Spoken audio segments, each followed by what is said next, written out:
In the heart of every city, beneath the neon lights and polished floors, there are places the living have forgotten, but the dead never leave. Welcome to Ghosts of Asia, where every whisper, every shadow, every unanswered knock carries a story buried in silence. Tonight, we answer a call that should never have rung. A woman keeps dialing the front desk. Her voice is gentle, her requests are simple. But the room she's calling from has been closed for years. And every night, at exactly 3:13 a.m., the phone rings again. This is the story of the woman who keeps calling the front desk from a room that's closed. A tale of unfinished rituals, guilt that lingers like perfume in the halls, and a voice that refuses to fade. So dim the lights, turn the key, and don't answer unless you're ready to listen. The Orchid Hill Hotel was never truly quiet. Even past midnight, the lobby hummed with soft, breathy air from hidden vents. Lights flickered gently above glossy floors, and the elevators clicked with the mechanical rhythm of sleeping giants. It was a building that pretended to sleep, but never quite did. Lynn adjusted her uniform for the 5th time that hour. The midnight shift had always unnerved her, even during training. Now that she was alone behind the polished marble counter, she found herself glancing repeatedly at the row of LED indicators on the front desk switchboard, hoping none of them would blink. The hotel had 17 floors, and one of them had a secret. Here's the logbook. Check the VIP late arrival for room 1802 around 2:30 a.m., said Mr. Bao, tossing a plastic clipboard onto the desk. He was on his way out, the day shift done, the night surrendered. Oh, and one more thing. Lynn looked up. Mr. Bao paused at the revolving door, as if deciding whether or not to say what was already forming in his throat. If the phone rings from room 617, he said, don't answer it. Excuse me? He gave a half smile. Just don't. No one's supposed to be in there. If it rings, it's probably a system glitch. Let it be. And then he was gone, swallowed by the city's night. The hours passed quietly. At 1:17 a.m., a drunk couple stumbled in, laughing too loudly. At 1:52 a.m., a delivery driver dropped off a forgotten suitcase. Lynn offered polite nods, signed forms, answered 2 room service inquiries, and reheated coffee in the staff pantry. By 3:58 a.m., silence had returned. Then, at 3:13 a.m., the phone rang. Lynn's body stiffened. Her gaze fell instinctively to the blinking green light on the switchboard. Room 617. Her pulse stuttered. It had to be a mistake. She scanned the occupancy sheet. 617 was marked clearly in red. Out of service. A bold line crossed its row. No name, no booking, no access granted. Still, the phone rang, calmly, precisely, like any other internal call. 1 ring. 2. 3. She leaned forward, hesitant. Her hand hovered over the receiver. A bead of sweat clung to her upper lip. On the 6th ring, it stopped. Lynn exhaled. Maybe it was a technical fault after all. Maybe Ba was right, just a ghost in the machine, an old relay box acting up. She logged the occurrence in the anomaly sheet and told herself to forget it. But when she turned to look at the guest monitor, something chilled her spine. The hallway outside room 617 had changed. Seconds ago, It was dim and empty. Now, on the grainy screen, it showed the faint outline of a shape. Not clear, not definite, but unmistakably there. A silhouette, standing still, facing the camera. At 3:18 a.m., the light in the staff pantry flickered and died. At 3:20, Lynn rebooted the camera system. The hallway feed returned to static. By sunrise, the figure was gone. Mr. Bao returned with a thermos of tea and a dismissive chuckle when Lynn told him what happened. Static shadows, compression blur. The cameras on 6th are old. We'll replace them next quarter. But the call, I heard it. There's no phone in that room anymore. He pointed to the maintenance log. Room 617 was gutted last year after a leak. Disconnected, stripped, door sealed with red tape, untouched. But I heard it, Lynn whispered. It called the front desk at 3:13 a.m. exactly. Mr. Bao's expression changed for the briefest second. His shoulders drew in. Then he muttered, "Next time, don't pick up." "You knew, didn't you?" Mr. Bao didn't answer. He simply turned, walked to the service elevator, and disappeared down the staff corridor without another word. Later that morning, when the lobby filled with new arrivals and soft piano music, Lynn checked the switchboard logs. Room 617 had no active line, no signal history, no record of a call. But on her desk, not in the computer, not in the system, she found a sticky note in her own handwriting, one she didn't remember writing. 3:13 a.m. Woman's voice asked for towels. She stared at it until the edges blurred. Then the phone rang again, and the light blinked. Room 617. The second night, Lynn told herself she wouldn't answer. She sat behind the glossy reception desk, headset looped around her neck, eyes fixed on the blinking cursor of the occupancy monitor. Nothing unusual. Every room booked had a name. Every room had a check-in timestamp, a record of movement. Except for one. Room 617. Still marked in red. Still listed as out of service. Still empty. The previous night's call had left her sleepless. She replayed it over and over in her mind, the way the phone had rung. Calm, insistent, like it wasn't malfunctioning at all, but following a schedule. At 3:12 a.m., she stood up and walked to the staff pantry. She deliberately left the headset on the desk, determined not to be near it this time.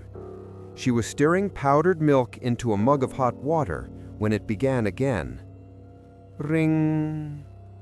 The long, soft trill echoed through the empty lobby. She froze. Room 617. Same as before. Same exact time. 3:13 a.m. It rang and rang. 8 times. Then it stopped. She stared at the dark hallway on the monitor again. This time, no silhouette. She sat back at her desk and forced herself to write it down. 3:13 a.m. Second call from room 617. No voice, no answer. But as she pressed her pen to paper, something odd happened. The screen of the call log blinked, and then, unexpectedly, a line of text appeared on the monitor. "Thank you for not ignoring me, Lynn." Her pen dropped. She blinked hard, rubbed her eyes, and leaned forward. The message was gone. The screen had returned to normal. The next morning, she reported the incident to Mr. Bao. He frowned.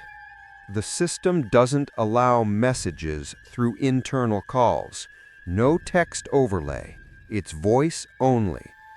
But I saw it. She typed my name. Bao looked at her, more tired than dismissive now. You told her your name? Lin shook her head slowly.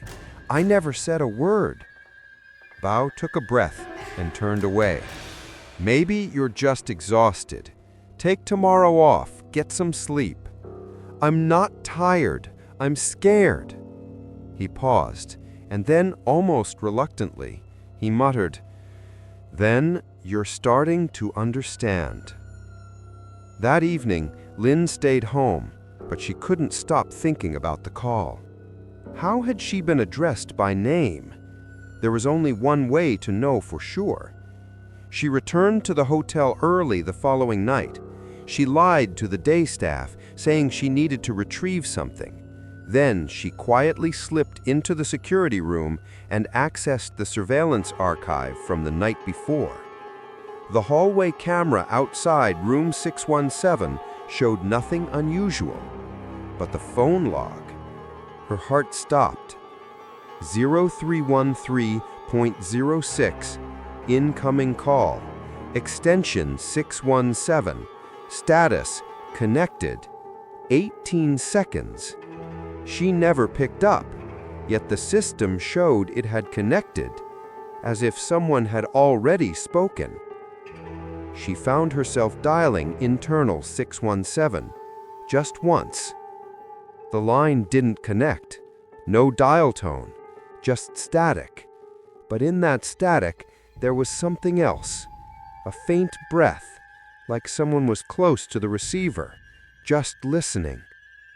Then a voice, not loud, not distorted, not angry, just sad. Don't let them forget me. Click. The line went dead. That night, Lin dreamed of a bathtub filled to the brim, not with water, but with withered paper towels, and a woman submerged beneath them. Pale fingers floated like seaweed, eyes wide open, mouth parted just enough to whisper one word. Lin. She woke drenched in sweat. The dream hadn't been silent. It had sounded exactly like the phone's voice, not distorted, not ghostly, just there. She returned to work the next night. She was quiet, focused. No more theories, no more doubt. She waited, watched the clock. 3:12 a.m. She placed her hand on the receiver. 3:13 a.m. It rang. She picked up. Orchid Hill front desk, she whispered. There was a pause. Then, Lin, thank you. Can you bring me fresh towels? The ones they gave me are wet. Her throat tightened. I'm sorry, Lin said carefully. This room is out of service. Oh, I see. I must have checked in again. I always come back. A soft laugh, not cruel, not insane, just wrong. Don't forget the towels this time. I made such a mess, such a mess. Click. When Lin hung up, she was shaking. She went to the guest monitor again. Nothing on the hallway feed, nothing in the logs. But on the front desk printer, usually used for receipts, something began to hum. She watched in frozen horror as a blank slip rolled out.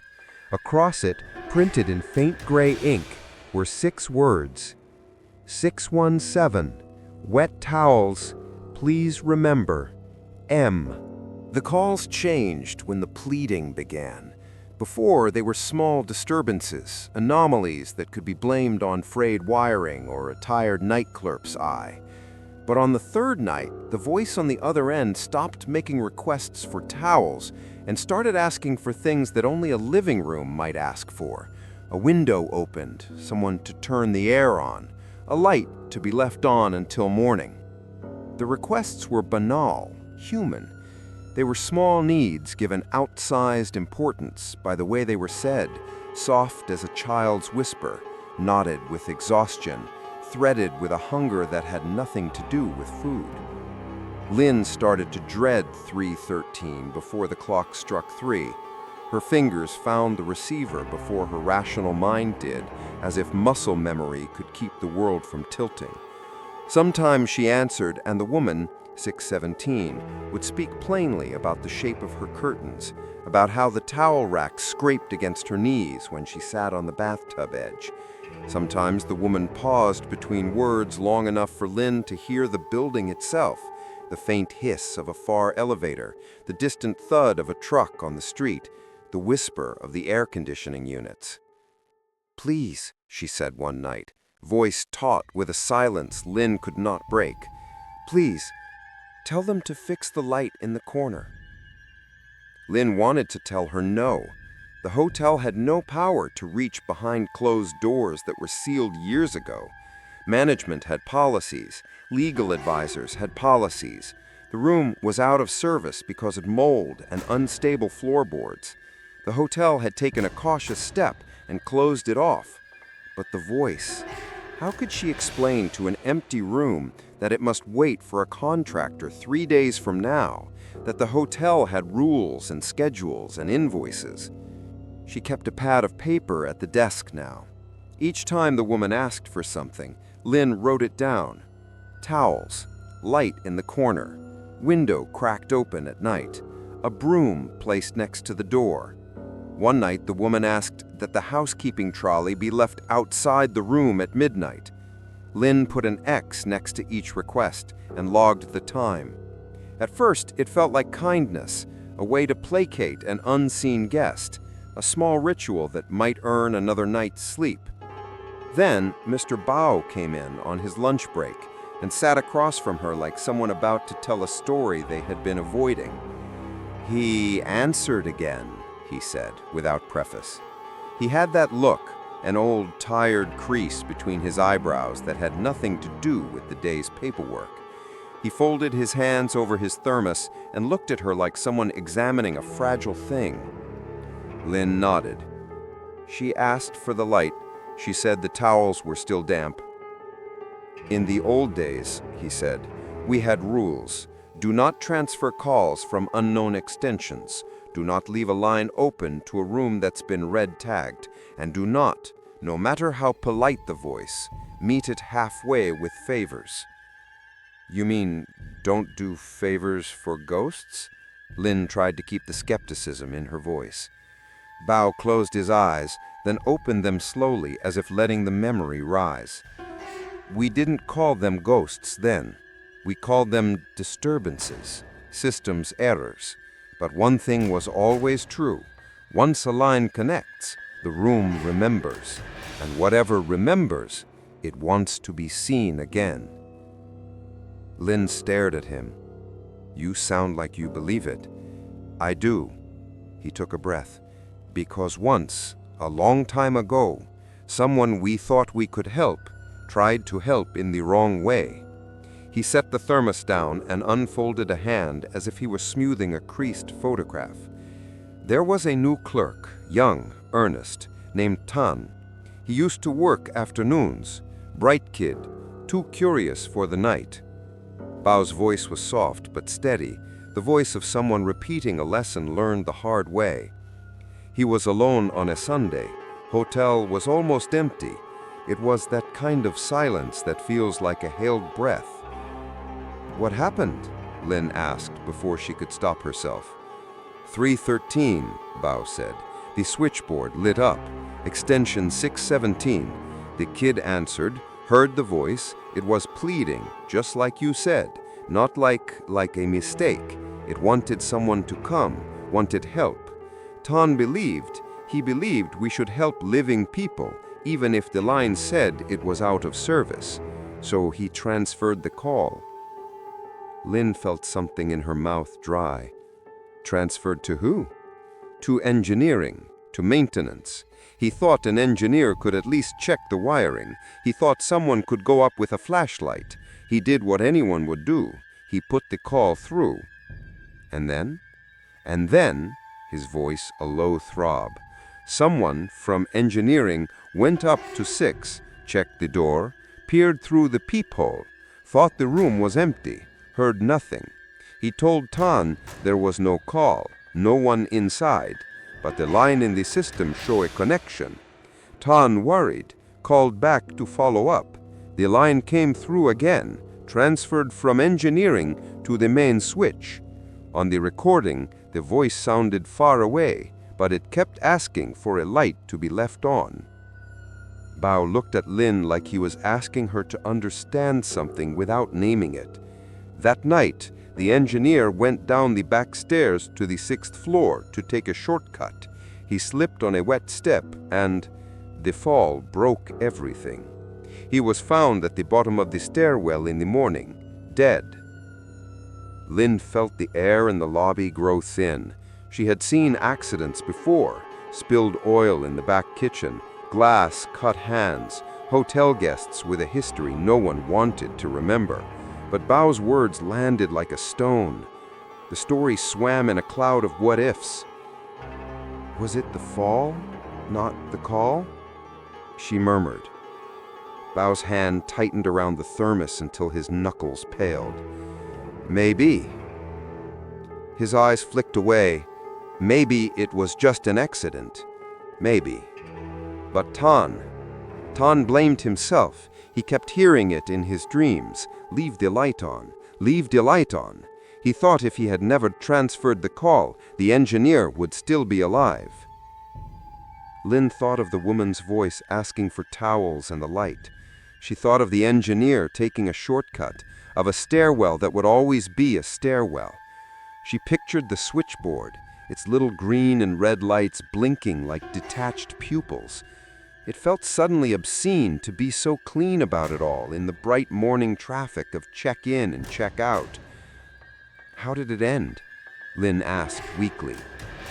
Bao's mouth flattened. Tan quit after the funeral, left town. There were rumors, said he heard knocks under his floorboards, heard someone whisper his name when he was in the shower. He claimed the voice followed him home, said it wanted more than light, said it wanted him to come back. Did anyone answer again? Lin whispered. Not from the desk, Bao said, but sometimes callers will leave a trace, a printout, a page, a wet towel, those small things that normal systems don't do. He leaned in, the man who had taught her how to cross-reference a reservation with a passport. If you ever get a call from 617, Lin, no matter how sweet it sounds, do not transfer it. Do not leave it on hold. Do not give it to another department. Do not let someone else carry the line. If you cannot ignore it, handle it yourself. Take notes, keep the line closed, and for the love of whatever keeps this building standing, don't be the kind of person who tries to fix everything by passing the problem along. Lin's fingers tightened on the pad of paper under her hand. The voice on the other end of the phone had said, "Don't let them forget me." Bao had just explained, without romance, why that phrase was more dangerous than sympathetic. She wanted to ask him whether the woman had ever asked for something really strange, like demanding the hotel play a specific song at 2 a.m. or asking for a coffin to be brought to the front desk. But even the question felt like bait. "Why tell me this now?" Lin asked. "Because you answered," he said simply, "and because it looked like you are starting to listen. You must learn the difference between helping the living and obliging the dead. They do not want the same things. The dead want memory, Lin. They want to be remembered properly. But memory is an unstable currency in a hotel. It costs more than anyone wants to pay." His eyes were very tired.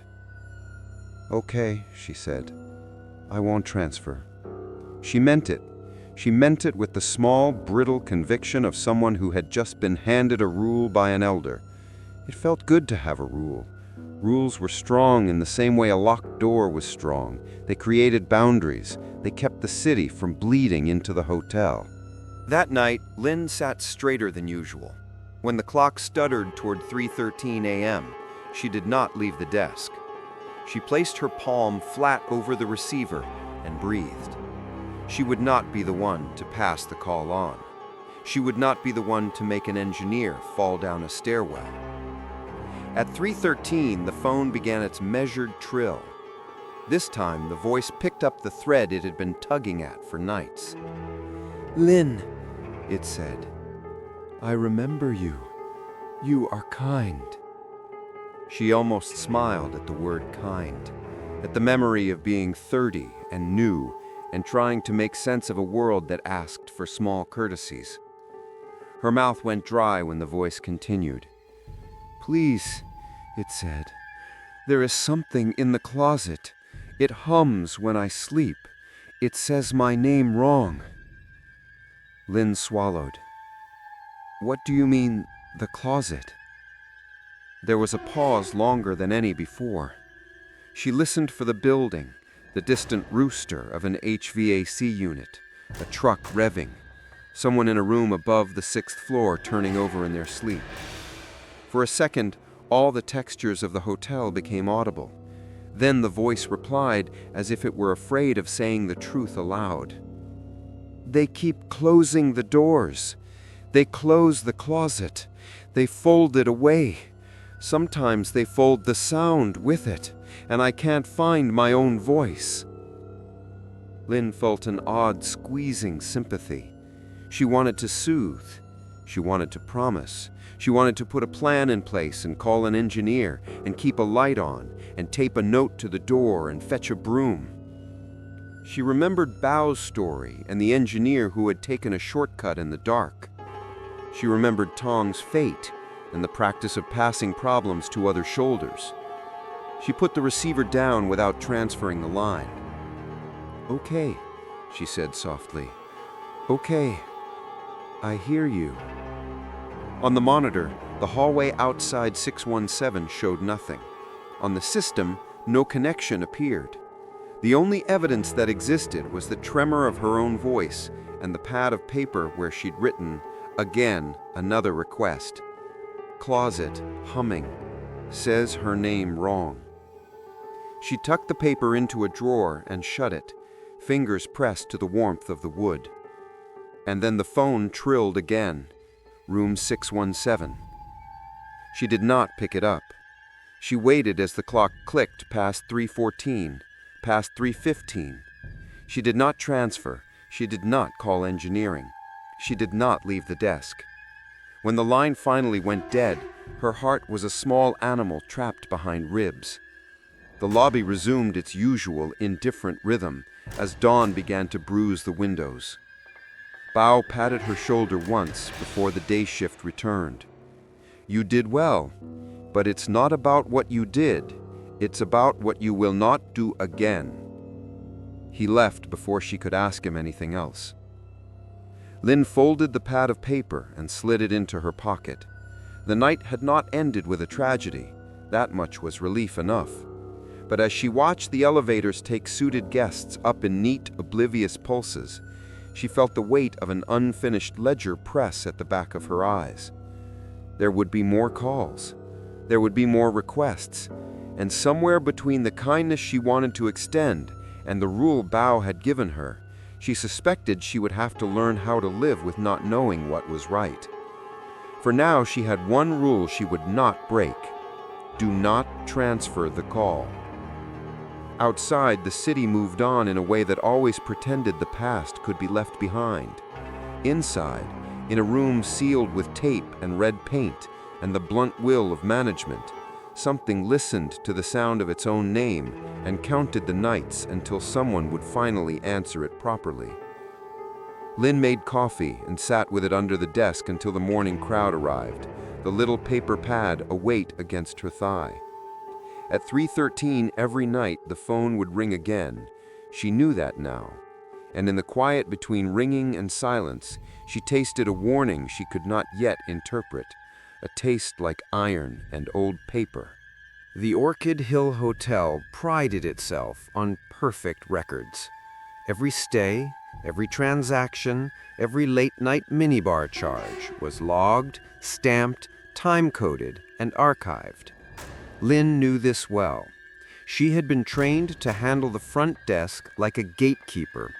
Every detail mattered. especially for guests who demanded discretion.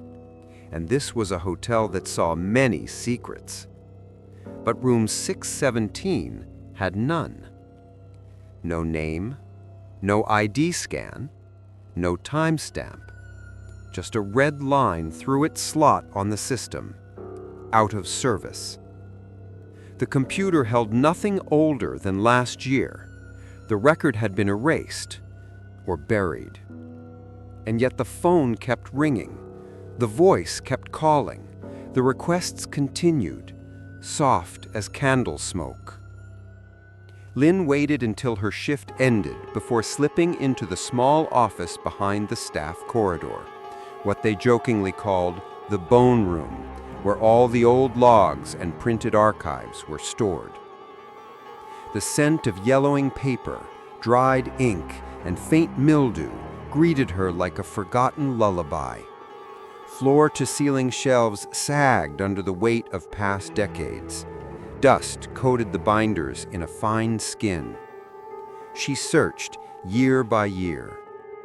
Room 617 appeared frequently, always occupied, rarely extended stays.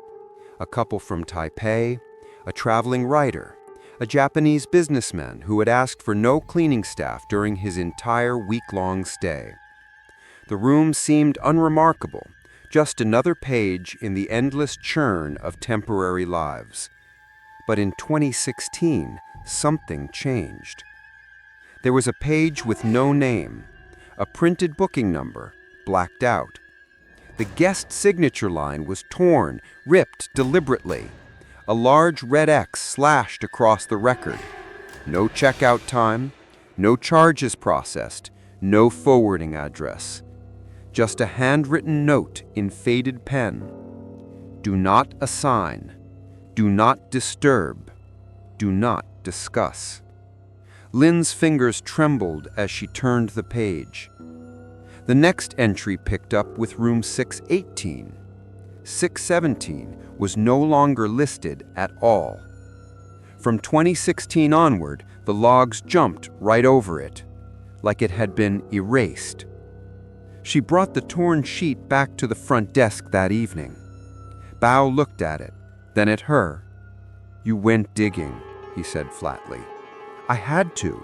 No one tells me anything. She keeps calling." Bao didn't speak. His eyes scanned the page like someone reading a gravestone. "This was before my time here," Lynn said carefully. "But someone wanted this erased." Bao nodded once. Not erased, sealed. She waited for him to explain. He didn't. Instead, he opened a drawer beneath the main desk, a drawer she had never seen used, and removed an old, dust-covered binder.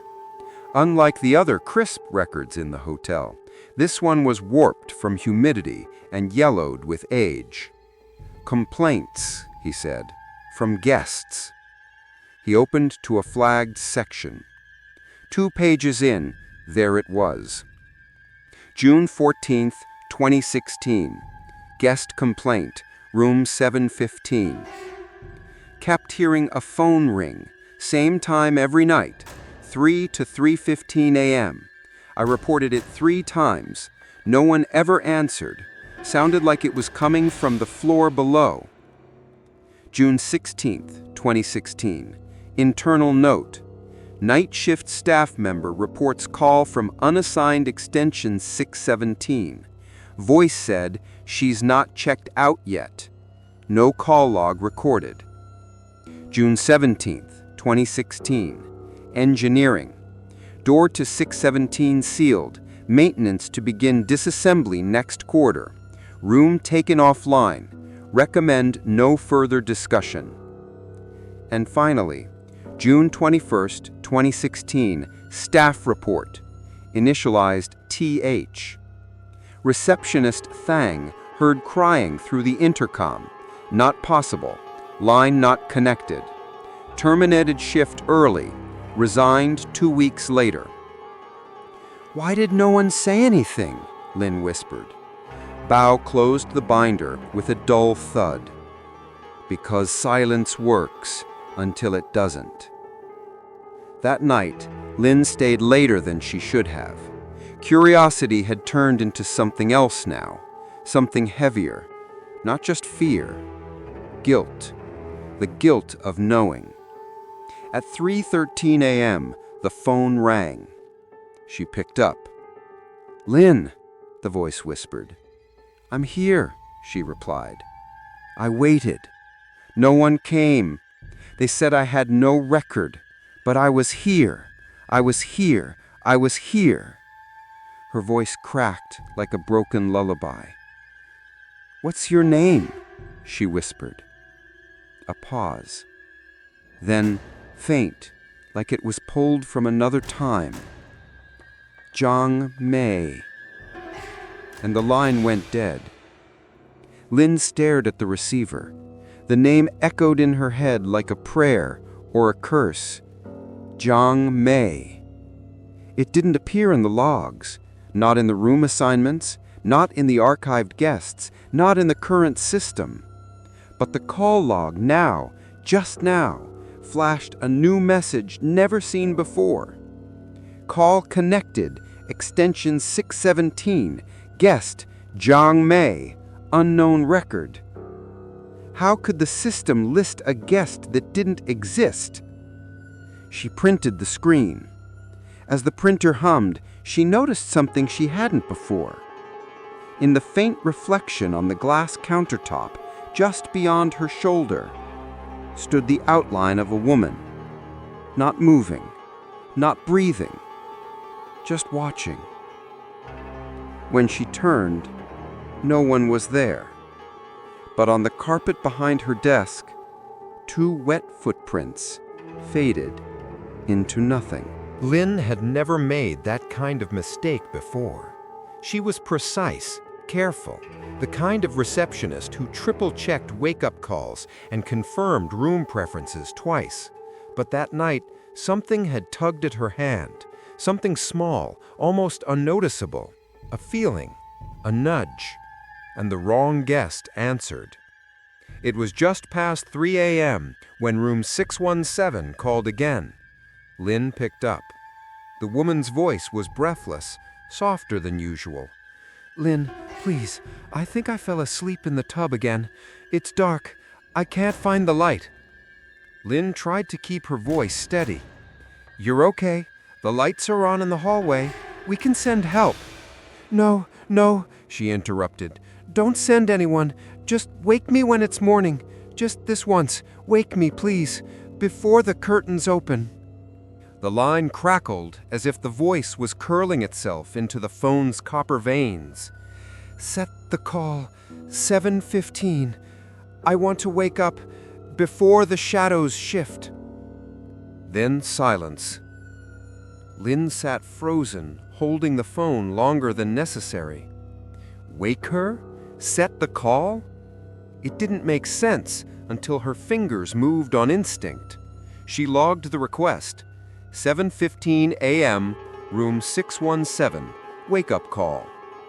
Only when the cursor blinked back at her did she realize what she had done. There was no room 617 in the wake-up system. It couldn't be selected. The line was inactive, at least officially. So Lynn, mind dulled by fatigue and confusion, entered the closest match, room 712. She meant to delete it. She meant to cancel the call. But as the minutes passed and the hotel settled into its deepest hush, the task slipped into the fog of her thoughts. And at 7:15 a.m., the call rang. Room 712 was occupied by a woman in her early 30s, business traveler, stayed 2 nights already. Always polite, always quiet. At 7:30 a.m., she came down to the lobby, barefoot, pale, eyes wide, glassy, shaking as though she'd just stepped out of a freezer. Lynn didn't recognize her at first. The woman clutched the edge of the counter with both hands, as if needing something solid. She said my name," she whispered. "I was sleeping, and then the phone rang, and she was already speaking." Lynn leaned forward, heart plummeting. What did she say? She said, "I thought I was in the right room." The woman's lips quivered. She said, "You look like someone I knew before." Silence fell heavy between them. "I thought it was a prank," the guest continued. "But then I turned around and the mirror—" She stopped. "What about it?"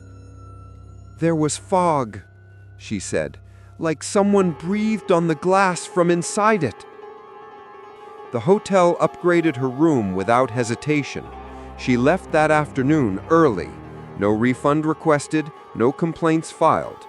She only asked for one thing. "Can someone take the mirror out of room 712, please?" That evening, Lynn watched the cameras more closely than ever before. She pulled up the feed from the 6th floor, watching the static-laced hallway near room 617. Nothing moved, no shadows, no distortion. But when she rewound the footage from the night before, something caught her eye. At exactly 7:14 a.m., 1 minute before the mistaken wake-up call, a soft shape passed across the hallway. Not a person, not quite. It had no form, just a smudge of movement, like steam or ash. Traveling upward from the door of room 617 toward the ceiling, as if someone had been waiting for morning. That night, when the phone rang at 3:13 a.m., Lynn hesitated. She reached for the receiver, but not to answer. Instead, she pressed the transfer button. Her finger hovered. The display blinked. Extension blank. Her instinct screamed to stop. She released the button. Instead, she whispered aloud, as though the woman could hear her even without the line. "I'm sorry, I made a mistake. I won't do it again."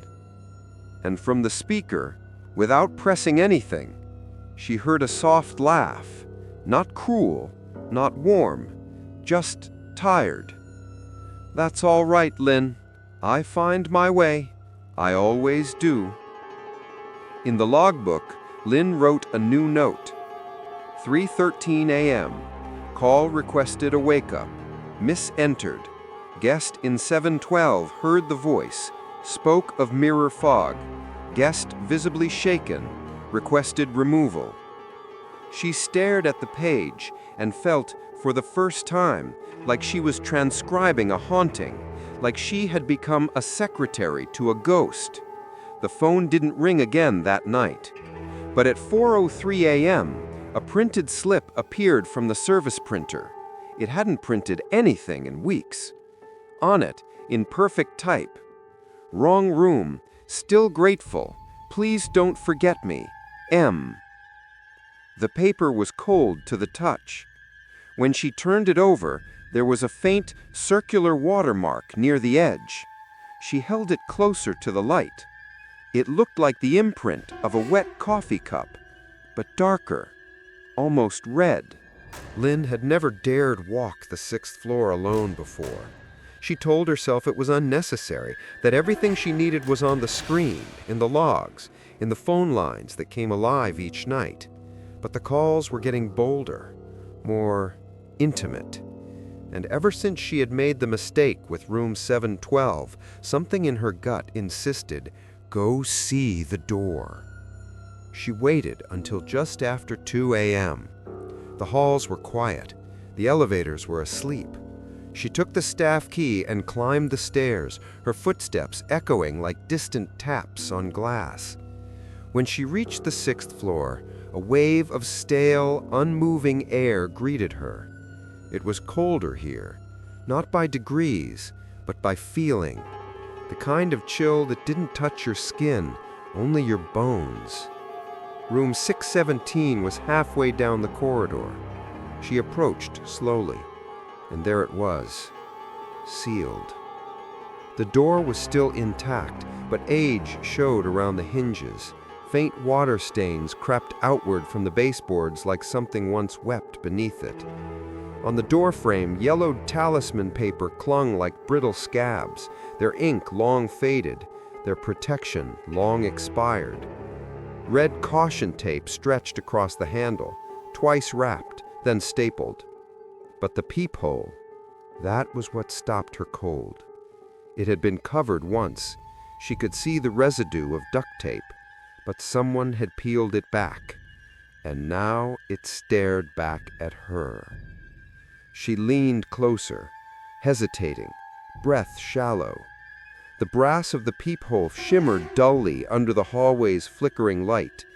Then, just for a moment, she thought she saw something shift behind it. Not movement, just an adjustment, as if an eye blinked. She stumbled back. The hallway behind her stayed silent. Not a single door opened. No guest passed by. No camera blinked. The building was asleep. Only she was awake. And something inside that room, watching her. She returned to the front desk, pale, silent. Bauer, coming in early that morning, noticed the difference immediately. "You went up there." Lynn didn't answer. He sighed. "Everyone goes at least once. We all think seeing it will change something, but it never does. It just confirms what we already know." She turned to him. "Was the peephole ever blocked off?" Bao nodded. "Several times. It always comes undone." "Why?" He looked past her, toward the elevator panel that would soon light up with morning traffic. "Because she wants to see who's listening." That night, the call came exactly at 3:13 a.m. Lynn answered, slower than usual. "Orchid Hill front desk?" A pause, then the voice. "You saw me." It wasn't a question. "I didn't mean to." "But you looked. You leaned close. You saw the shadow in the mirror glass." "I didn't know what I was expecting." "That's how it happens, Lynn.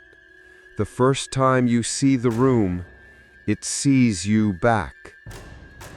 Something rustled on the other end. Not fabric, not movement. Breath. Close to the receiver. So close. "Can I ask you something?" Lynn nodded instinctively. "Do you believe in forgetting?" She hesitated. "What do you mean?" "If no one remembers you, do you disappear? Or do you stay in the spaces they sealed, in the rooms they pretend don't exist?" Lynn didn't speak. "I keep the light off now. It's easier to hear the silence." Then, "Thank you for coming." The line went dead. Lynn's hands trembled as she replaced the receiver. She opened the logbook and wrote, 3:13 a.m. Voice acknowledged peephole. Asked about forgetting. Referred to mirror glass. Said, "It's easier to hear the silence." She paused. Then slowly, she added a final line. "She knew I was there." Later that night, a noise broke the usual stillness. A faint click, like a door unlatching. The sound didn't come from the entrance, or the staff pantry, or the guest elevators. It came from the speaker above the desk. And then the static started. Soft at first, a hiss like wind trapped in a pipe. Lynn reached for the receiver. It hadn't rung, but something was already there. A whisper. "You saw the door, Lynn. Next time, knock." Click. Silence. The receiver never moved. No light ever blinked.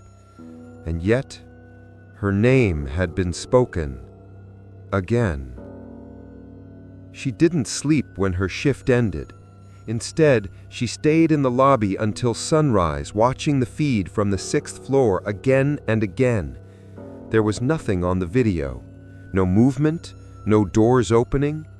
But for 4 frames, less than a second, someone had leaned into the hallway from the peephole side of room 617.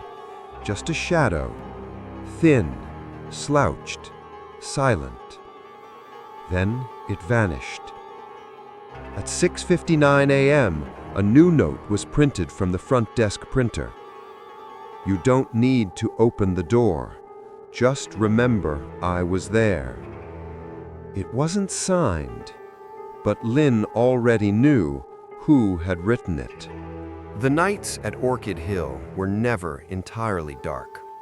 Even at 3 a.m., emergency lights hummed low in the ceilings. The vending machines glowed faintly in their corners. The front desk monitors blinked in calm rhythms, tracing calls, messages, and motion. Even the darkest hallway had its green exit sign pulsing like a heartbeat. But on the 7th night, the hotel went silent all at once. It began with a flicker, a second of dimming across the entire lobby, then sudden black. The power cut at exactly 2:57 a.m.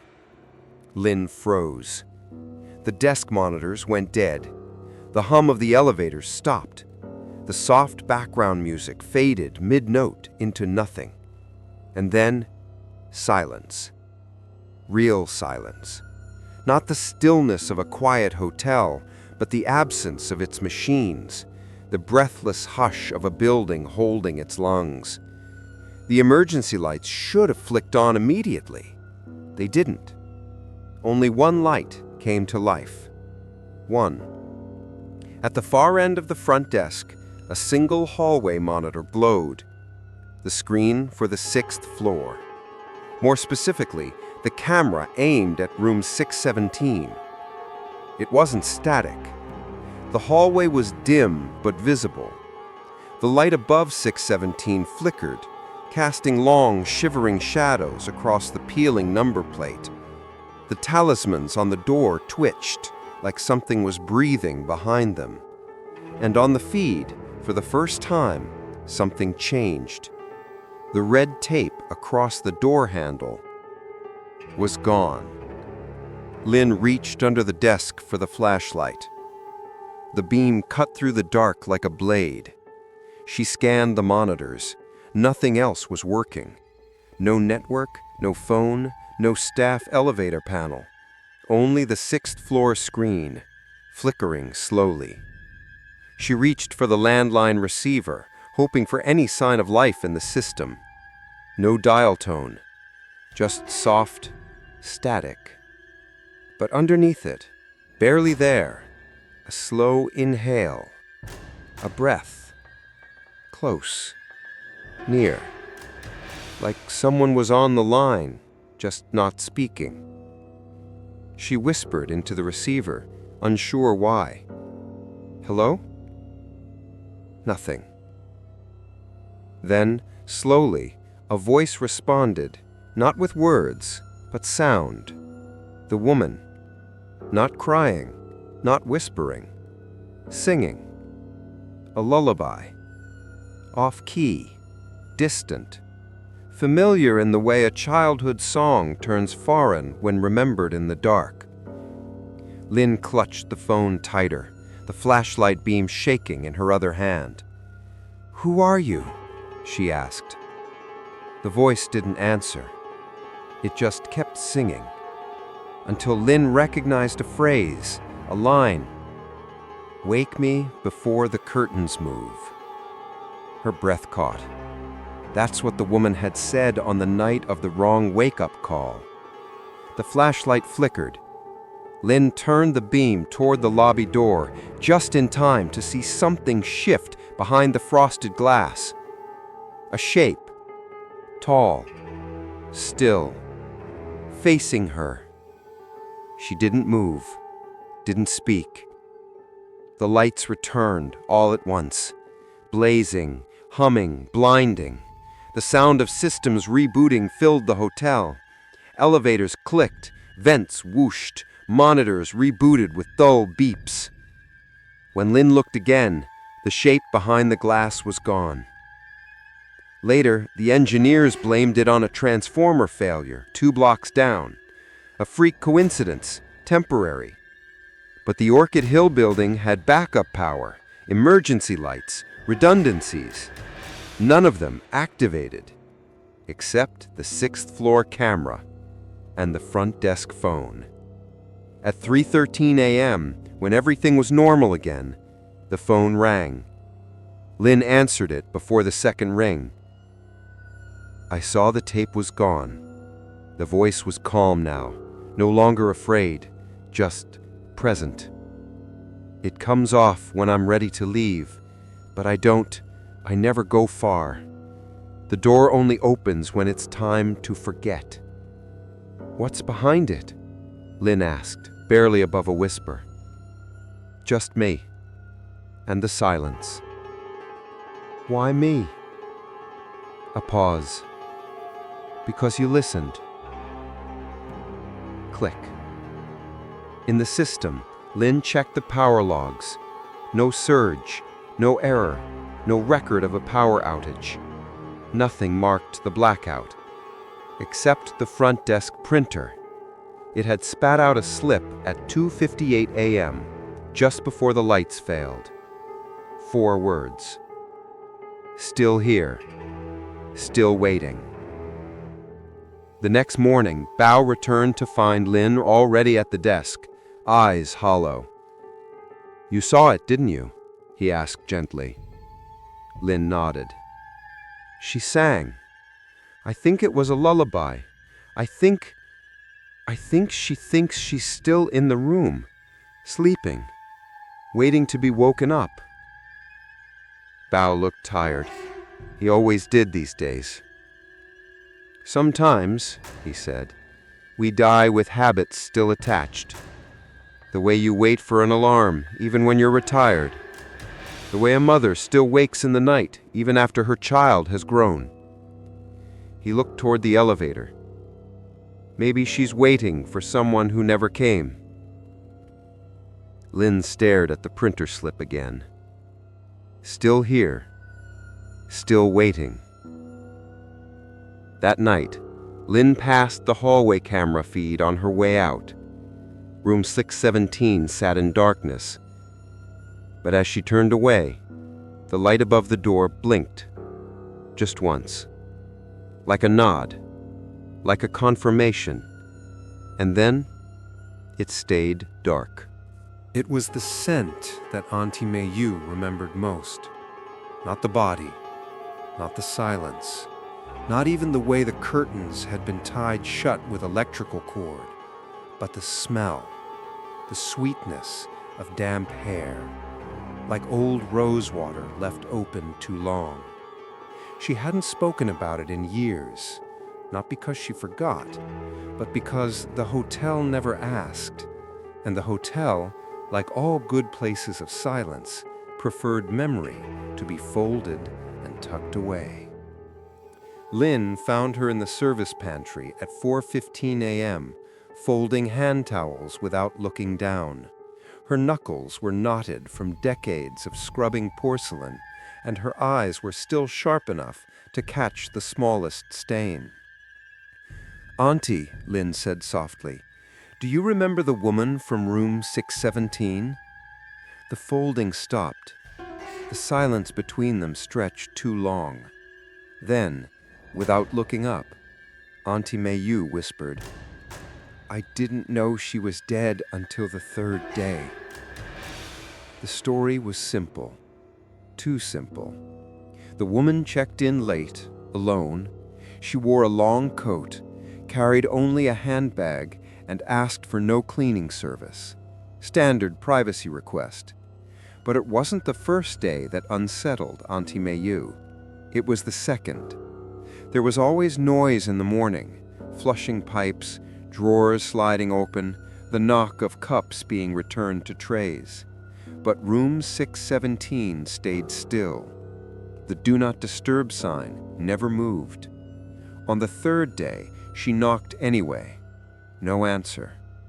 But the hallway outside the door, it had that smell, that faint, sweet wrongness, the kind of scent that clung to walls even after windows had been opened. So she opened the door and found her. I thought she was asleep. The water was still warm. She was in the bathtub, facing the door.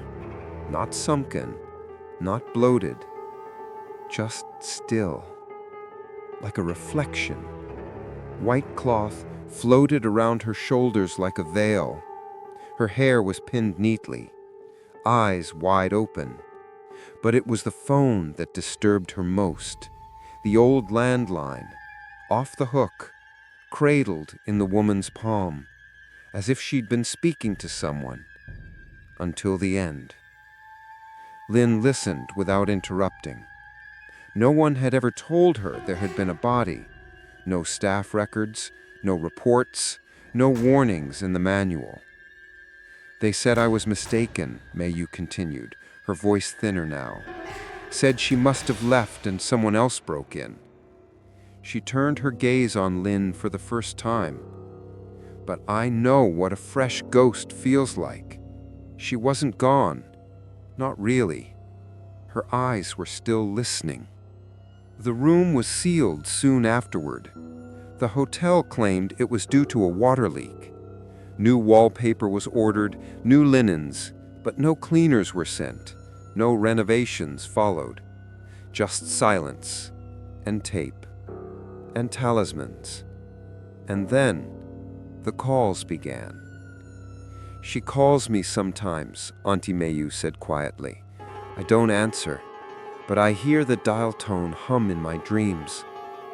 What does she want? The old woman's eyes drifted toward the service elevator. She wants to be remembered or forgiven. It's hard to tell the difference. That night, Lynn waited for the call. At 3:13 a.m., it came. She answered slowly. Orchid Hill front desk? A pause. Then, the voice, softer now, almost tired. She remembers me. You mean Auntie Mayu? Yes, she saw me. She tried to close the door, but I left it open. I wanted someone to see I stayed. The voice trembled. I didn't mean to be forgotten. You haven't been. Then why is it so quiet? Lynn couldn't answer. The woman spoke again. I called someone. I don't remember who. Maybe I dialed the wrong number. Maybe they heard me die. Silence. Then, do you think they ever forgave me for calling too late? Lynn held the phone tighter. I think they wanted to hear you again. The voice cracked. Then, thank you for saying that. Click. The printer woke up at 3:29 a.m. It printed a single slip. The towels were soft. I should have thanked her. M. Lynn left it on the desk. She didn't file it, didn't log it. It didn't need to be remembered by the hotel, just by her. Auntie Mayu left the hotel the next morning. She never gave a reason, but before she left, she placed a small white bar of guest soap on the desk, wrapped in paper. On the back, in handwritten ink, for room 617, one last offering. Lynn tucked it into a drawer. And that night, the phone didn't ring. Not at 3:13, not at all. Just silence. And somehow, that was worse. The night the phone didn't ring felt too still, too intentional, as if something had paused its breath. Lynn sat at the front desk, waiting for the sound she had once feared but had come to expect. The hollow ring, the soft voice, the whisper of another presence. But at 3:13 a.m., there was only silence. And that silence was louder than any call. She stared at the switchboard for a long time. No blinking light, no flicker of movement on the hallway feed. The 6th floor remained untouched, unwatched, as though room 617 had turned its face away. By 3:30, Lynn stood and walked to the staff drawer. She retrieved the small guest soap that Auntie Mayu had left behind, still wrapped, still unused. Then she found a single tea light candle, one used during blackout drills, and a paper cup. She didn't know why she was doing it, only that the absence of the voice felt wrong, as if something sacred had been interrupted. She took the elevator to the 6th floor. It hummed softly. The hallway lights flickered gently as the doors slid open.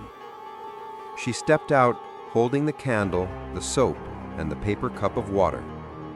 The tea light trembled in her palm, protected from the hallway's draft by her cupped fingers. Room 617 was waiting, still sealed, still silent, but somehow watching. She knelt in front of the door, and without ceremony, she placed the 3 offerings side by side: the soap, the water, the candle. She lit the wick and whispered 3 words she had never said aloud. "I see you." Nothing happened. No gust of wind, no whispered voice.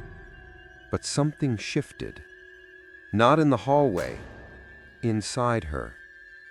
A weight, slightly lifted. She stood and walked to the staff drawer. The candle remained, flickering gently beneath the door that would not open. Back at the front desk, she wrote in the logbook. 3:40 a.m. Candle left at room 617. Soap and water offered. No response. No call. She paused, then added, "It felt like a prayer." She fell asleep in the staff break room just after 5 a.m., and she dreamed.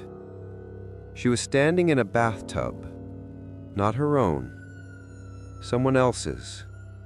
The porcelain was pale green, chipped at the corners. Water had risen to her knees, cold, still. She looked down. Hair floated in the water, long strands, black and heavy, spiraling around her legs like vines. She turned to leave the tub, but her feet wouldn't move. The hair tightened, pulled. She opened her mouth to scream, but only water came out, a stream of cold bath water, mixed with the scent of old rose soap. Then a voice. "Don't leave me alone again." She woke, choking on nothing.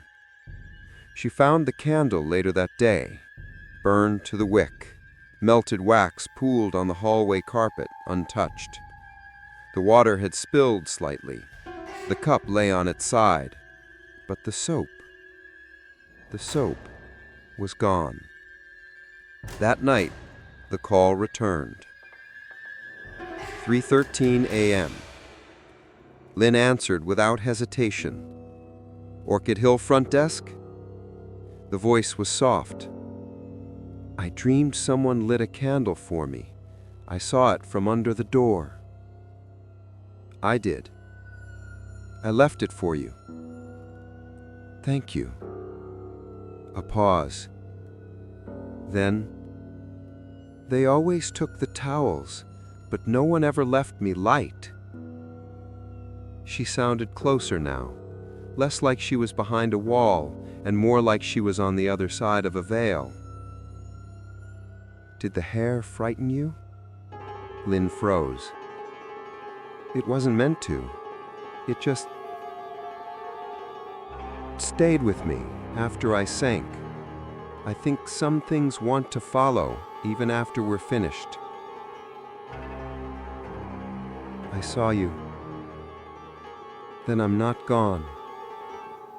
Silence. Click. No message printed that night. No ghostly receipt. Just the faint scent of warm wax and old water. And a sense that something had shifted slightly, like the needle of a compass, turning. The name had stayed with Lynn. Zhang Mei. Soft on the tongue, familiar, though she had never known anyone by it. The way the voice had said it on the phone, quiet, like it might break if spoken too loud. Lynn had tried searching the name in the hotel records. Nothing. No booking, no ID, no guest check-in. But Bao had once told her the truth always leaves traces, just not always where it should. So she went lower, deeper, beneath the digital systems, into the archives stored behind the laundry chute, where paper records turned brown at the edges and staff notes were written by hand, not keyboard. And there it was, a guest envelope, unmarked, folded, slipped behind an old invoice for curtain replacements. On the back, written in elegant handwriting, Zhang Mei, room 617. Inside, a check-in slip, signed, no checkout time, no guest photo, and one emergency contact card. An older name, no phone number, just a landline, with an address in the city. Lynn stared at the card for a long time. Then, against every policy she had ever followed, she made the call. The phone rang 5 times before someone picked up. A woman, older, voice lined with decades of things unsaid. Hello? I'm sorry to call so late. I work at Orchid Hill Hotel. I found your number listed, connected to a guest from a few years ago, Zhang Mei. Silence. Then, I'm her sister. Lynn's heart caught. I don't mean to disturb you, she said quickly. I only wanted to ask, did she ever check out? The line crackled. The older woman's voice was flat, rehearsed. She died. Lynn already knew that. I'm so sorry. Another pause. Then the older woman said something that shifted the air in Lynn's lungs. We never finished the funeral. She explained in slow, fragile words. Zhang Mei had disappeared for 3 days before the hotel called. By the time the family was notified, the body had already been taken, processed through city services, delayed paperwork, a waiting queue at the crematorium. The casket left untouched in a municipal vault for weeks. The ashes were never collected. The urn still sat in storage. We tried to hold a ceremony, the sister said, but it was rushed. The temple was under renovation. The monk never read her name aloud. Her photo fell during the chanting. Everything felt wrong. Lin listened in silence. "I lit incense once," the woman added, "but the flame went out before the third stick. I think she never truly left the place she died." "She didn't," Lin whispered. That night, Lin returned to the front desk before her shift even started. She stared at the switchboard. Room 617 remained dark. No calls. But something about the air felt heavier, as if the room was listening. She didn't wait. At 3 a.m., she picked up the receiver and dialed the internal line, 617. No ring, just connection and breath. "I found your name. I spoke to your sister." There was a pause. Then, barely audible, "She forgot to bring my shoes." "What?" "For the funeral. I always wanted to wear the blue ones, but she didn't pack them." The voice cracked. "I think that's why I couldn't leave. I didn't want to go barefoot." Lin swallowed. "I'll tell her." "No, don't blame her. I left without saying goodbye. She didn't know I'd booked the room. She didn't even know I brought the rope." The breath on the line shifted. "I was just tired, Lin. That's all.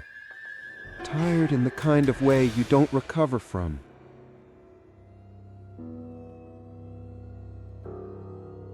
Lin's throat tightened. "I'm here now. You don't have to explain." The voice exhaled something like relief. "Then maybe now I can be quiet." Click. At 3:17 a.m., the printer activated. It printed something new. Not a request, not a thank you, but an address, handwritten. A small rural temple on the edge of the city. Below it, one line. "Where I was supposed to go." Lin took the paper and folded it carefully. The next day, she visited the temple. She didn't bring flowers, only 3 sticks of incense, a candle, and a pair of worn, blue shoes she had purchased from a second-hand stall. Soft, faded, but familiar.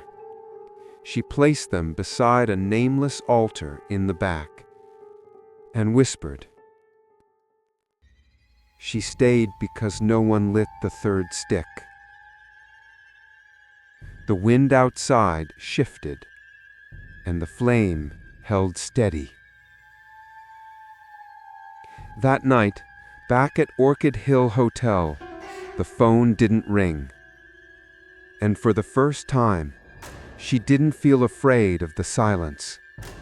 She felt her absence, not vanished, not erased, just released. The hotel kept logs of everything. Who checked in, who checked out, what time the breakfast trays were cleared, which elevator was used most during the week of Lunar New Year. It was all there. So when Lin sat down at the archive terminal that afternoon, she already knew what she was looking for, the day Jiang Mei arrived. She searched the occupancy logs for the 6th floor. Her fingers moved slowly, tracing rows of numbers, times, names. June 14th, 2016. Room 617, Jiang Mei. Check-in at 10:36 p.m. Single occupancy, paid cash, 1 night. No checkout time listed, just a dash. No system error, just absence. Every other room on the floor had one. 618, out at 7:10 a.m. 616, check out at 8:43 a.m. 615, luggage picked up at 9 a.m. 617, nothing. She never left. At least, not officially. But that wasn't what unsettled Lynn most. It was what she saw next. The number of guests in the hotel that night, 22. But the elevator records only showed 21 descending the next morning. One stayed behind. Lynn cross-referenced the cleaning reports.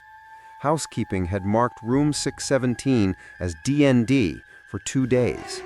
Then abruptly, it was logged as unoccupied. No explanation. No incident report.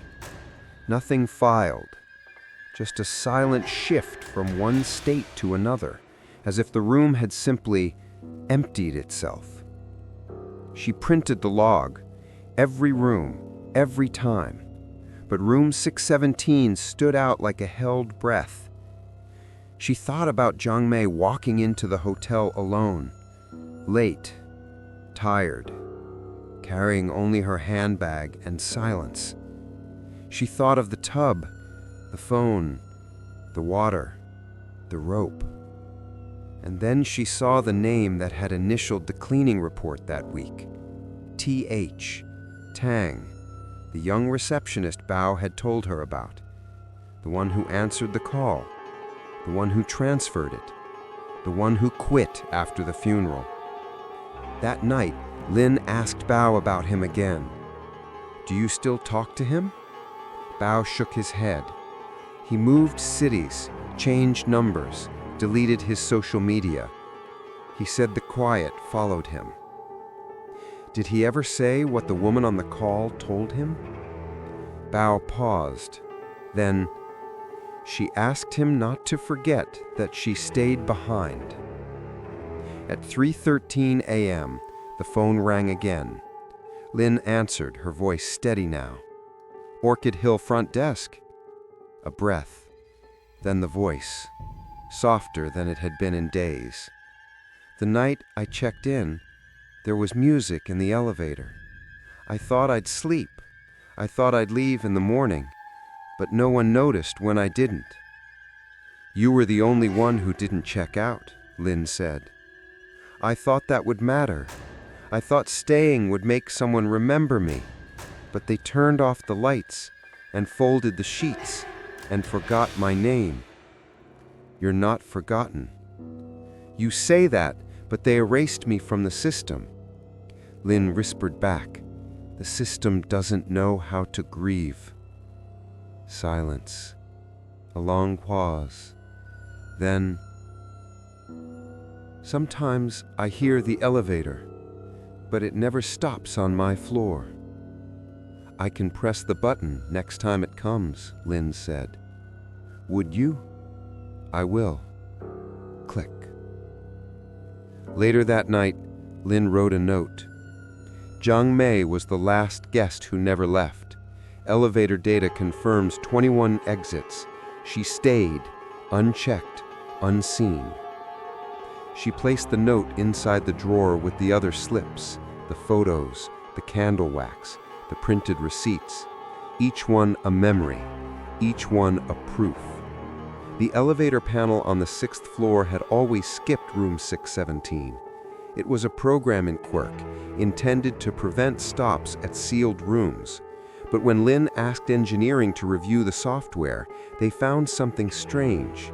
The elevator had paused on the 6th floor once in 2016, for exactly 7 seconds, at 3:13 a.m. No one had requested it. It just stopped, then continued downward. No logs, no passenger wait recorded, just a moment, as if someone had stepped into the elevator and vanished. There was a ritual for this. Lynn hadn't known until she started asking the older staff, not the ones on payroll, the ones who lingered around the service elevators, The ones who remembered how things used to be done before records became digital and silence became policy. They called it the wake call. Not a ceremony, not quite a prayer, a practice passed through whispers and burned paper, a way to guide the dead who still believed they had somewhere to be. "You light 3 incense sticks," said Auntie Shua, the retired concierge, voice low over her thermos of green tea. "Place them near a phone left off the hook. The first draws attention, the second opens the way, the third invites them to speak." "And then?" Shua sipped. Her eyes did not blink. "You listen until the line goes quiet." Lin prepared everything with quiet hands. She didn't tell Bao. She didn't ask permission. Some things didn't need approval. She waited until after check-in hours had passed, after the bellboy fell asleep behind the luggage cart and the elevators no longer hummed. At 2:55 a.m., she retrieved the supplies. One old corded phone, disconnected from the hotel switchboard. 3 incense sticks, left behind by Auntie Mayu. A black ceramic bowl filled with uncooked rice. A folded towel, soft, unused, and a guest slip with the name Yang Mei. And a note she wrote by hand. "This is your wake-up call." She took the service stairs to the 6th floor. Her shoes made no sound. The hallway felt heavier that night, as though the air had grown denser. Room 617 was waiting. She knelt before the door, arranged the bowl, the towel, the paper, lit the incense, placed the unplugged phone gently on the floor, and then she lifted the receiver, let the line go dead. The old handset hummed faintly, not with static, but with breath. She whispered, "If you can hear me, you're not forgotten." Nothing replied. Not yet. The incense curled upward, its smoke soft as thread. She waited. The silence around her pressed in. Then, a sound from the receiver. Soft, slow. A voice. Not distant anymore. Close. So close. I woke up. It wasn't the usual whisper, not the soft requests for towels or light. It was wonder. "I heard the music. The curtains were open. I thought I'd missed morning, but you waited." Lin closed her eyes. "I'm still here." "Everyone else checked out. You stayed." "I didn't know how to leave. I thought if I kept calling, someone might tell me it was okay." The incense burned lower. The second stick trembled. "I tied the curtains too tight. I thought I'd drift, but I sank." A pause. "Did you find the rope?" Lin's throat tightened. "I don't care about the rope. I care that you spoke, that you wanted to be remembered." "Do you think I can go now?" Lin whispered. "Yes." "Can I come down?" She hesitated. Then gently, "Yes, the elevator's waiting." A gust of wind moved down the hallway, but no windows were open. Only the 3rd incense stick remained. The phone hummed in Lin's hand, and then the voice whispered one last thing. "Leave the line open, just a little longer." Click. The receiver stayed warm. Back at the front desk, Lin didn't log the ritual. She simply returned to her chair and waited. At 3:17 a.m., the service elevator activated itself. No call button pressed. It descended slowly from the 6th floor to the ground level. Doors opened.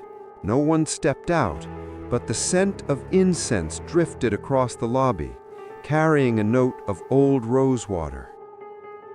The front desk printer activated at 3:21 a.m. It printed nothing, just fed out a blank white slip. She flipped it over. There, faintly, impressed as if written in pressure rather than ink, were the words, "Thank you for waking me."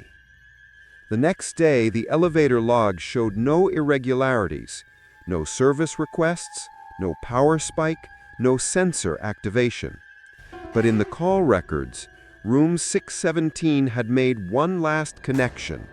Internal line, duration 2 minutes and 53 seconds, time 3:13 a.m. And beside it, under purpose of call, someone had typed 3 words, "Wake up confirmed." The phone didn't ring the next night, nor the one after. The 6th floor hallway remained dim but still. Room 617, sealed, shadowed, absent, felt quieter than it ever had, as though someone had finally closed a window inside. But Lynn wasn't sure if she believed in endings, not after everything. She had continued her shifts as usual, greeting guests, logging arrivals, replacing room cards. The other staff noticed she seemed calmer now, more focused. Her eyes no longer flicked toward the switchboard every time the clock neared 3:13. It felt like the silence had returned to its natural form, no longer waiting to speak, just resting. Until the 13th night. It was just past 3 a.m. when Len looked up from the logbook and froze. Someone was standing across from the front desk. She hadn't heard footsteps. The doors hadn't opened. But there she was, a woman, slim, pale, wearing a long dark coat, hair pinned back simply, and eyes that did not flicker with recognition, but with relief. Lynn stood slowly. The woman said nothing. She simply placed a folded envelope on the desk, then looked at Lynn and nodded. Once. Lynn opened her mouth. 1,000 questions stirred in her throat, but the woman was already turning.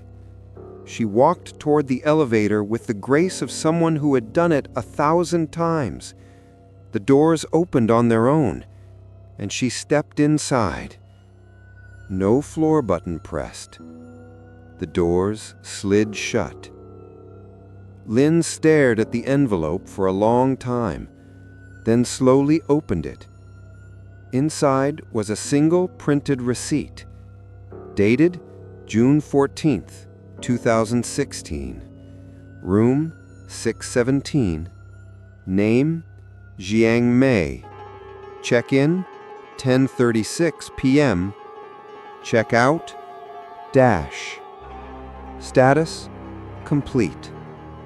And under that, handwritten in pen, "Thank you for hearing me out, M." She showed the slip to Bao the next morning. He held it carefully as if it might vanish. "I didn't think she'd ever leave," he said quietly. "She didn't, not until someone listened." Bao set the paper down. "You've done more for this hotel than most managers ever will." Lynn smiled softly. "I just picked up the phone." That night, the printer stayed silent. The hallway camera feed showed nothing but still air. But when Lynn stepped into the lobby the following evening, she saw something waiting for her at the desk. A bar of guest soap, wrapped, untouched, with a note beside it. For room 617. She took it upstairs and placed it gently at the door. No candle this time. No water. Just a gesture. Just memory. As she descended, she whispered one last thing. Sleep well. Time passed at Orchid Hill Hotel. Seasons shifted. Staff came and went. Lynn stayed. But not forever. She gave her notice in spring. 2 weeks warning, nothing dramatic. Just a quiet decision to move on. "It's time," she told Bao. He didn't argue. He only nodded. "You answered. That's more than most." Room 617 remained sealed. The management never reopened it. They called it structurally unsound, though no one ever entered to check. Eventually, it was removed from the booking system altogether, like a tooth no longer part of the mouth. No new guests ever asked about it, but sometimes, on quiet nights, Bao would glance at the switchboard and wonder. Lynn's last shift fell on a Wednesday. The hotel was quiet. A light rain fell outside, the kind that made the windows hum. She worked as usual, folded receipts, logged calls, brewed tea in the break room. At midnight, she walked the 6th floor one final time. Nothing stirred. The door to room 617 was still taped shut, but the hallway smelled faintly of something warm, like wax or rosewater, or the memory of steam. She returned to the front desk, packed her things. The clock read 3:12 a.m. She paused. 1 more minute. She waited, and then, ring! She stared at the phone. It rang only once. No blinking light, no extension listed, just the sound. Soft, familiar, measured.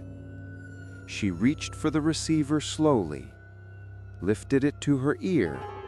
No static, no breath, only one word, spoken gently, gratefully. "Goodbye." And then silence. Lynn stayed there for a moment, the receiver resting in her hand. The weight of it no longer frightened her. She placed it down and smiled. The new receptionist arrived 2 hours later, young, eager, nervous. She asked about procedures, guests, wake-up calls. Bao gave her the basics, explained the software, pointed out the teacups, the preferred rooms, the regulars.